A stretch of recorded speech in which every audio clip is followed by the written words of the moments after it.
Viewers, আজকে এই যে আবারও একটি কাঁচামাল বাজারে চলে আসলাম। আজকের বাজার দর আপনাদের সামনে জানাবো কি কেমন দাম গেল। দেখুন, বাজারে কিন্তু ভালোই মাল জুটেছে। এই যে যেই জালিগুলো দেখছেন, জালিটা বিক্রি হয়েছে 8 টাকা 10 টাকা পাইকারি। তো এই পাশে যে পটল আছে, পটলগুলো বিক্রি হলো আজকে নতুনগুলো 25 এবং পুরাতনগুলো 15-16, যার যেমন মাল আর কি। তো যেহেতু বাজার দর একটু এখন কিন্তু কম অনেক। এই যে মূলোগুলো বিক্রি হয়েছে 12 টাকা 13 টাকা কেজি। দেখুন মূলোগুলো সাজিয়েছে কি কায়দায়, দেখুন করে সুন্দরভাবে। এই যে মিট কুমড়ো রয়েছে, এটা বিক্রি হয়েছে 30 টাকা 32 টাকা কেজি।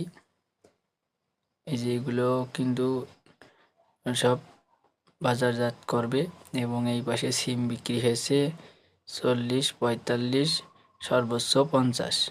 তো আজকে এই ছিল একটি কাঁচামাল বাজারের আপডেট। তো সবাই ভালো থাকবেন।